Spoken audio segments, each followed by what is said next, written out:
दिव्य रश्मि channel पे हमारे खास मेहमान उपस्थित हैं मेजर सरस त्रिपाठी जी। सरस त्रिपाठी जी प्रशासनिक अधिकारी के साथ साथ एक ऐसी घटना के प्रत्यक्ष गवाह हैं जो पूरे भारत के लिए चौंकाने वाली घटना रही है। कश्मीर को हिंदू मुक्त करने की घटना हुई थी, जो उस समय त्रिपाठी साहब वहीं पोस्टेड थे। उन्होंने अपने आंखों से सारी चीजों को देखा है और बाकायदा उन सारी घटनाओं को एक पुस्तक के शेप में भी हम लोगों के सामने रखा है। गोवा के वैश्विक हिंदू राष्ट्र संगठन के जो कार्यक्रम हैं उसमें त्रिपाठी जी भी उपस्थित हैं। आज इनसे इसी गोवा की धरती पर और भगवान श्री परशुराम जी की धरती पर सौभाग्य से मुलाकात हुई है और आज मैं इनका साक्षात्कार कर रहा हूँ। सर त्रिपाठी जी, स्वागत है सर आपका हमारे दिव्य रश्मि चैनल पे। नमस्कार, बहुत बहुत धन्यवाद। सर, आप पहले तो अपना परिचय बता दें हमारे दर्शकों को।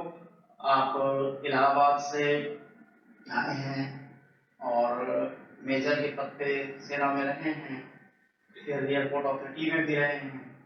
सर, इन सबका सफर कैसे रहा ये जरा बता दें दर्शकों को। जी, बहुत बहुत धन्यवाद। सभी को मेरा नमस्कार।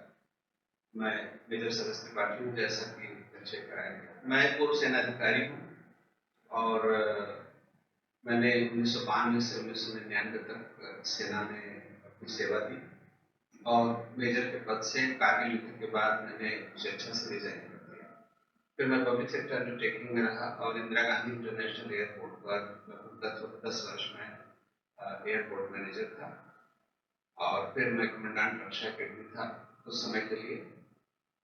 उसके बाद मैंने स्वेच्छा से निर्णय लिया कि अब मैं अपना जो बचा हुआ समय है, मेरे पास नौकरी करने का और समय था, लेकिन मैंने निर्णय लिया कि हम राष्ट्र सेवा में लगाएंगे और मैं पूरी तरह से लेखन के लिए समर्पित हूँ।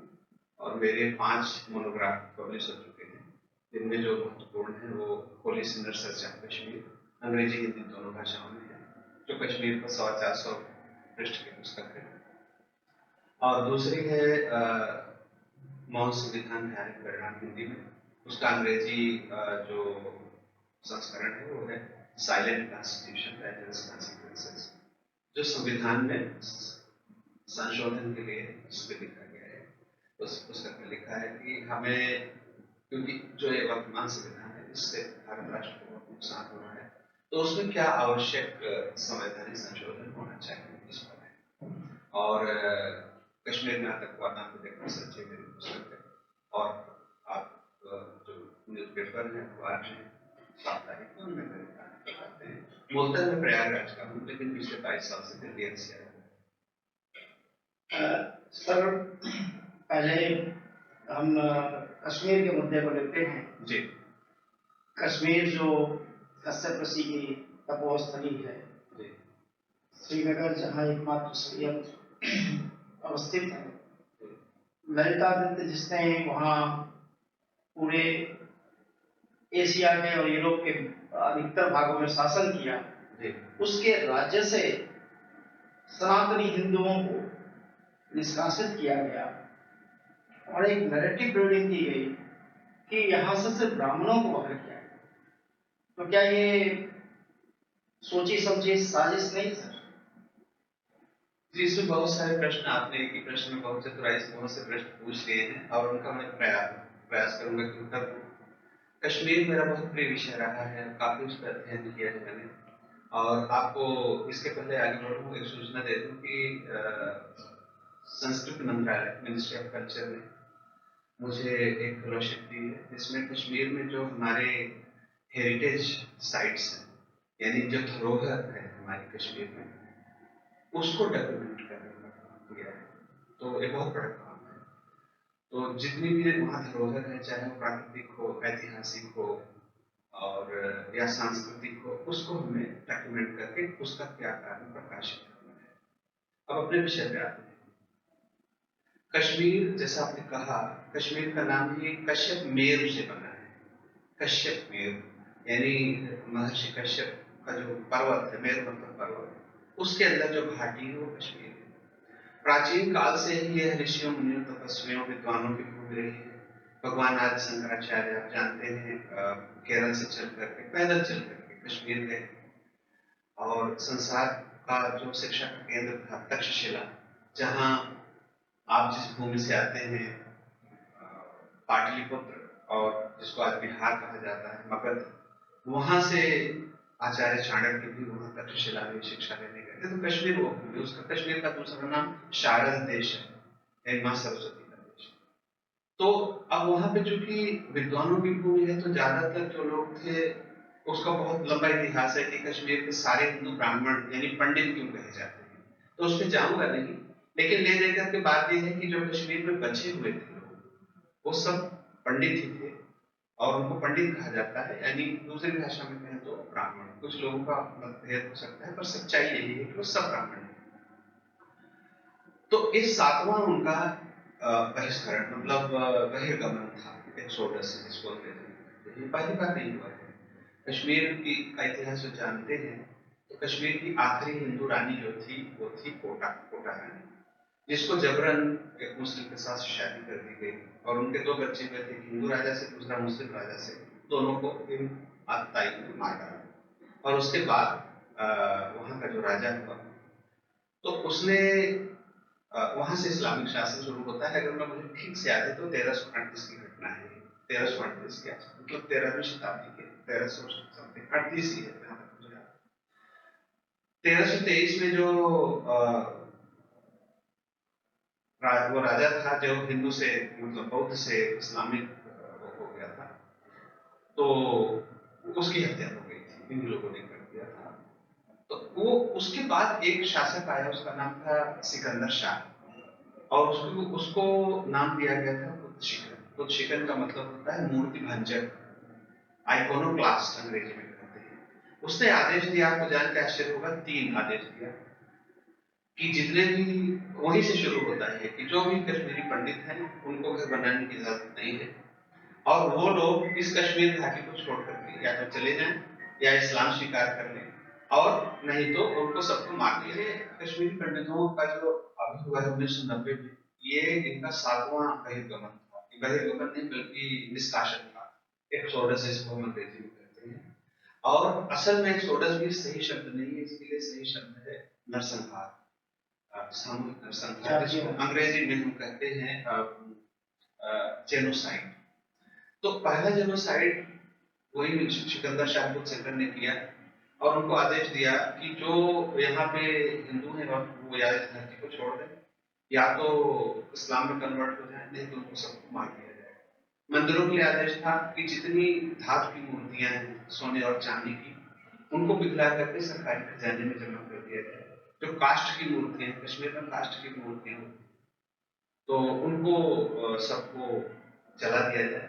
तो जो पत्थर की मूर्तियां हैं उन्हें तोड़ दिया जाए, जिनको तोड़ा नहीं जाए उनको मानव मल से प्रतिदिन उनका स्नान कराया जाए। ये इतिहास में दर्ज है।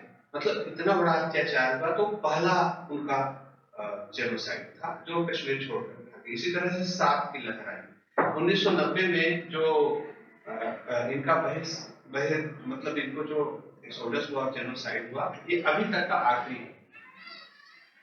और इसमें लगभग 4 लाख परिवार, 4 लाख लोग और 65,000 परिवार कश्मीर घाटी छोड़ गए।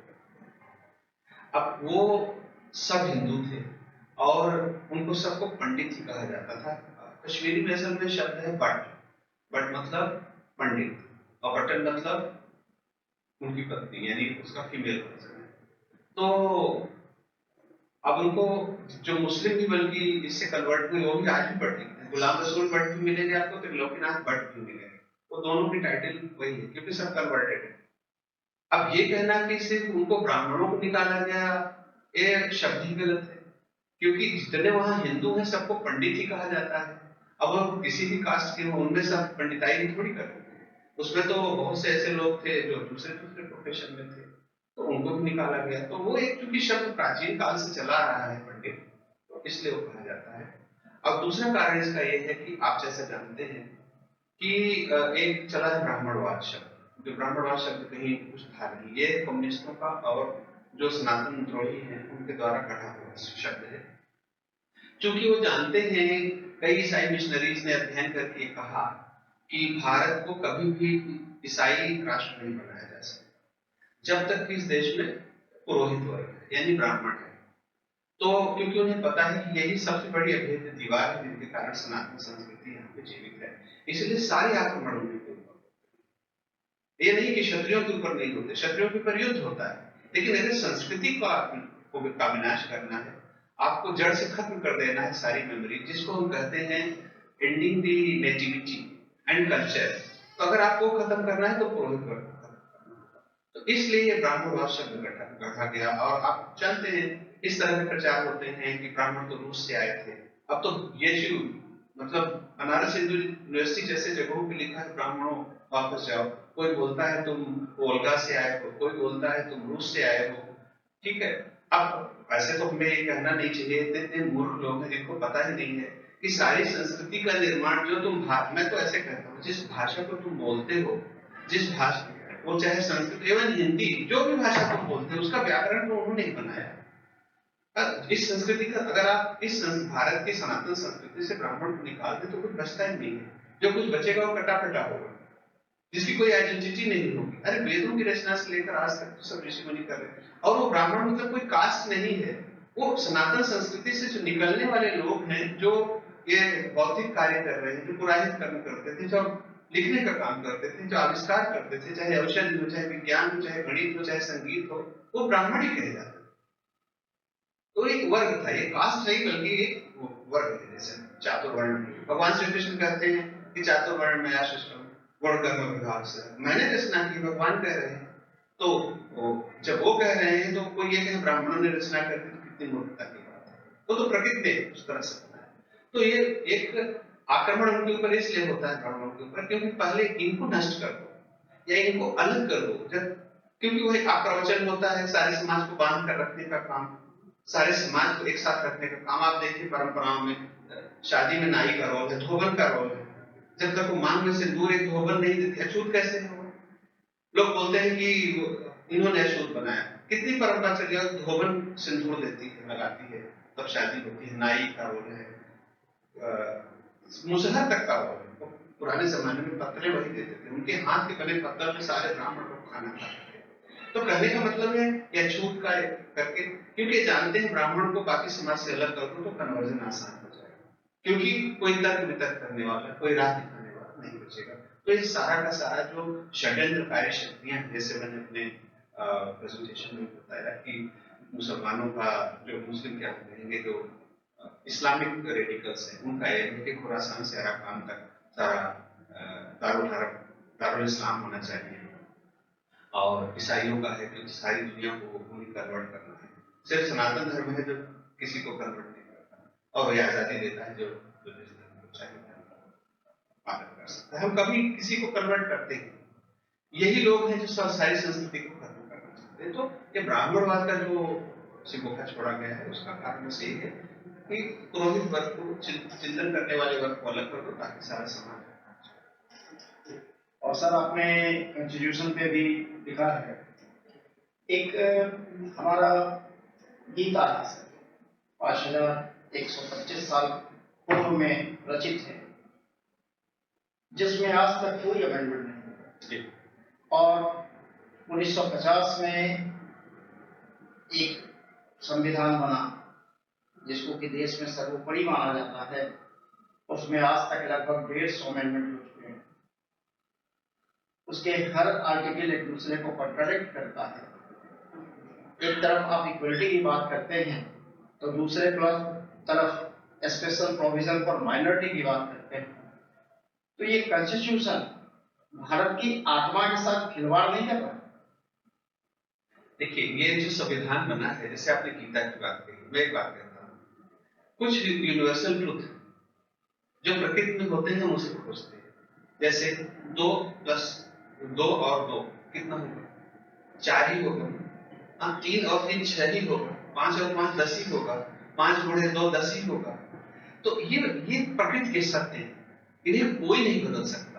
उसी तरह से सनातन धर्म प्रकृति का सत्य है, एक प्रकृति प्रदत्त ईश्वर प्रदत्त सत्य है, इसे कोई बदल नहीं सकता। इसलिए गीता में कोई अमेंडमेंट नहीं होगा, क्योंकि उसमें शाश्वत सत्य लिखा हुआ है, इटर्नल ट्रुथ, जो युग युगांतर कितने भी युग आ जाए वो वही है। अगर 2 और 2 का आप जोड़ेंगे तो 4 ही तो होगा, किसी भी युग में आप जोड़ लीजिए। उसी तरह भगवत गीता का जो दर्शन है, जो ज्ञान है, वो शाश्वत है, इसलिए इसमें कभी बदलाव की जरूरत नहीं है।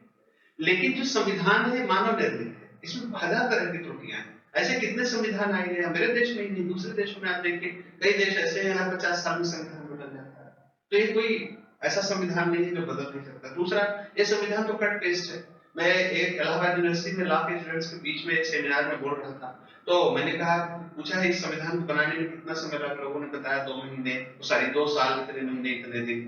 तो मैंने कहा हाँ, ये तो बहुत मेहनत की लोगों ने। तो एक स्टूडेंट खड़ा हुआ, उसने कहा कि सर एक बात बोलूं। मैंने कहा क्या? बोला उस जमाने में कंप्यूटर और विकिपीडिया नहीं थे, इसलिए इतना समय लगा। मैंने कहा वरना क्या होता? बोला नहीं तो 1 हफ्ते में बन जाता, क्योंकि संविधान तो कट पेस्ट है।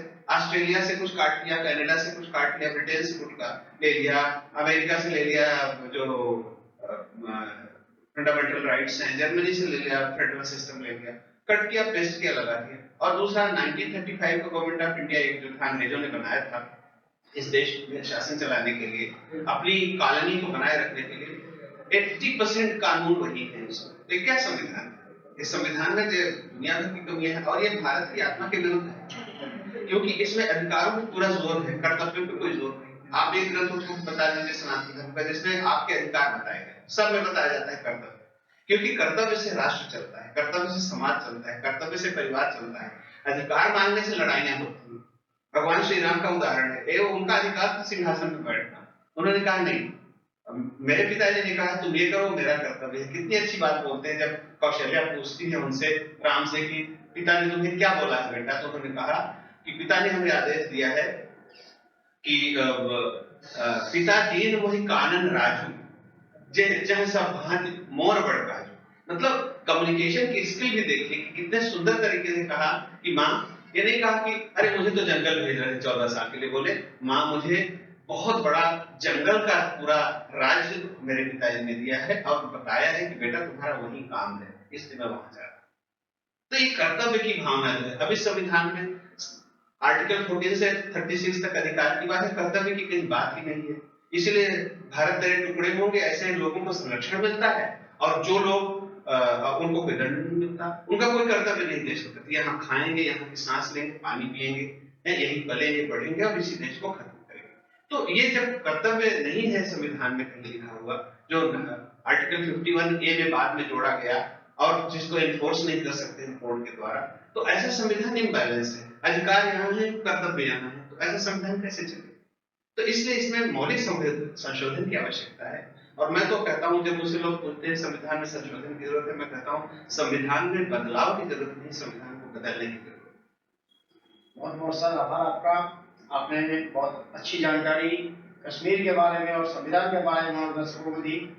आशा है दर्शक लाभान्वित होंगे, और आप अपने कमेंट जरूर भेजें हमें। इसी प्रकार से और भी लोगों से वार्ता आपको मैं दिखाता रहूंगा। धन्यवाद। जय हिंद राष्ट्र। जय।